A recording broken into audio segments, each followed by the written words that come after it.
नमस्कार, देश की खबरों में आपका स्वागत है। मैं हूं आपके साथ अंकिता और आइए अब खबरें देखते हैं विस्तार से। भारत पाकिस्तान के बीच साल 1971 में हुए युद्ध को आज 50 साल पूरे हो गए। युद्ध में भारतीय सेना की गौरवशाली जीत के 50 साल पूरे होने के मौके पर प्रधानमंत्री नरेंद्र मोदी ने आज विजय दिवस के अवसर पर विजय ज्योति यात्रा को राजधानी दिल्ली से रवाना भी किया। पीएम मोदी ने नेशनल वॉर मेमोरियल पहुंचकर शहीदों को श्रद्धांजलि दी। इस मौके पर रक्षा मंत्री राजनाथ सिंह, सीडीएस विपिन रावत और तीनों सेनाओं के प्रमुख मौजूद रहे। बॉलीवुड अभिनेता और बीजेपी सांसद सनी देओल को केंद्रीय गृह मंत्रालय ने वायु श्रेणी की सुरक्षा दी है। अब उनके साथ केंद्रीय सुरक्षा बलों की एक टीम हमेशा मौजूद रहेगी। सनी देओल की ये सुरक्षा उनकी जान के खतरे को देखते हुए बढ़ाई गई है। वायु श्रेणी की सुरक्षा के तहत उनके साथ 11 जवान रहेंगे। कृषि कानूनों के विरोध में दिल्ली बॉर्डर पर हो रहे किसानों के आंदोलन को लेकर सुप्रीम कोर्ट में याचिका दायर की गई थी। आज इस पर सुनवाई होगी। याचिका में कहा गया है कि धरना प्रदर्शन से आम लोगों को भारी परेशानी हो रही है। आज सुप्रीम कोर्ट मामले की सुनवाई करेगा। Chief justice एस.ए. Bobde, justice AS. Bopanna और जस्टिस वी. राम सुब्रमण्यम की बेंच सुनवाई करेगी। सरकार और आंदोलन कर रहे कुछ किसान संगठनों में जारी तनातनी के बीच कृषि मंत्री नरेंद्र सिंह तोमर ने कहा, एमएसपी जैसे हैं वैसे ही बरकरार रहेगी। सरकार सिर्फ असली किसान संगठनों से बातचीत आगे बढ़ाने को इच्छुक है। उन्होंने कहा, देश के तमाम राज्य इन तीनों कानूनों का समर्थन कर चुके हैं। इसके बावजूद सरकार असली किसान संगठनों के साथ उनकी समस्याओं पर खुलकर बात करने को तैयार है। तोमर ने यह बयान यूपी के संगठन भारतीय किसान यूनियन से मुलाकात के बाद दिया। कांग्रेस पार्टी में जारी वैचारिक मतभेद के बीच अप्रैल में पार्टी अध्यक्ष पद के लिए संगठनात्मक चुनाव कराने पर विचार कर रही है।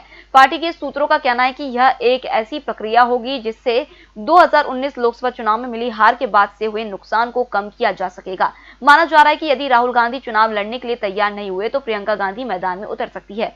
सूत्रों ने कहा कि नेतृत्व संगठनात्मक चुनावों पर विभिन्न विकल्पों पर विचार कर रहा है, लेकिन राहुल गांधी ने अभी भी पार्टी के नेताओं को संकेत नहीं दिया है कि वह अध्यक्ष पद के लिए चुनाव लड़ेंगे या नहीं। पश्चिम बंगाल की मुख्यमंत्री ममता बनर्जी ने मंगलवार को भारतीय जनता पार्टी पर निशाना साधा। ममता बनर्जी ने कहा कि भाजपा असदुद्दीन ओवैसी की पार्टी एआईएमआईएम को बंगाल में लाने का प्रयास कर रही है। उन्होंने कहा कि ऐसा करके भाजपा सांप्रदायिक ध्रुवीकरण करना चाहती है और हिंदू मुस्लिम वोट आपस में बांटना चाहती है। पश्चिमी हिमालय से आ रही बर्फीली हवाओं से दिल्ली में ठंड बढ़ गई है। हाड़ कपा देने वाली शीतलहर की वजह से मंगलवार को दिल्ली में न्यूनतम तापमान सामान्य से 5 डिग्री कम 4.1 डिग्री सेल्सियस दर्ज किया गया। यह इस सीजन का सबसे कम तापमान रहा। नैनीताल की बात करें तो वहां न्यूनतम तापमान 5 और देहरादून में 8 डिग्री रहा। इस तरह दिल्ली में इन पर्वतीय शहरों से भी ज्यादा ठंड रही। वहीं दिल्ली में अधिकतम तापमान भी सामान्य से 5 डिग्री कम 18.5 डिग्री सेल्सियस रहा, जबकि सोमवार को 19.4 डिग्री दर्ज हुआ था। तमिलनाडु की राजधानी चेन्नई में एक लड़की लक्ष्मी साई ने अपनी पाक कला का जबरदस्त प्रदर्शन करते हुए हर किसी को हैरत में डाल दिया।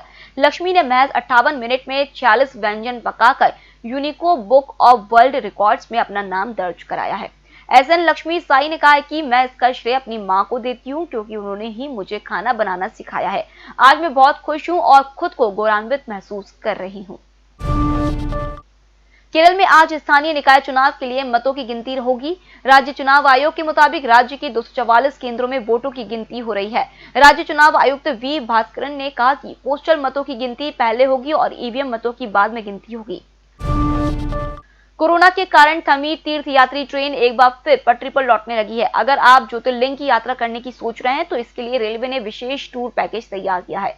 अगले महीने चलने वाली इस ट्रेन से प्रसिद्ध 4 ज्योतिर्लिंग जिसमें महाकालेश्वर, ओमकारेश्वर, नागेश्वर और सोमनाथ के साथ द्वारकाधीश मंदिर और साबरमती आश्रम के दर्शन होंगे। भारतीय नौसेना अपनी ताकत में और इजाफा करने जा रही है। इसके तहत अपने वॉरशिप की मारक क्षमता बढ़ाने के लिए ज्यादा दूरी तक मार करने वाली 38 ब्रह्मोस मिसाइलों को खरीदने की योजना बना रही है। इस सुपरसोनिक क्रूज मिसाइल के जरिए करीब 450 किलोमीटर तक टारगेट को भेदा जा सकेगा। मिसाइलों को under construction Visakhapatnam class worship में फिट किया जाएगा, जिसे दिल्ली की नौसेना के बेड़े में शामिल किए जाने की उम्मीद है। फिलहाल इस बुलेटिन में इतना ही। आप बने रहिए EMS टीवी के साथ। नमस्कार।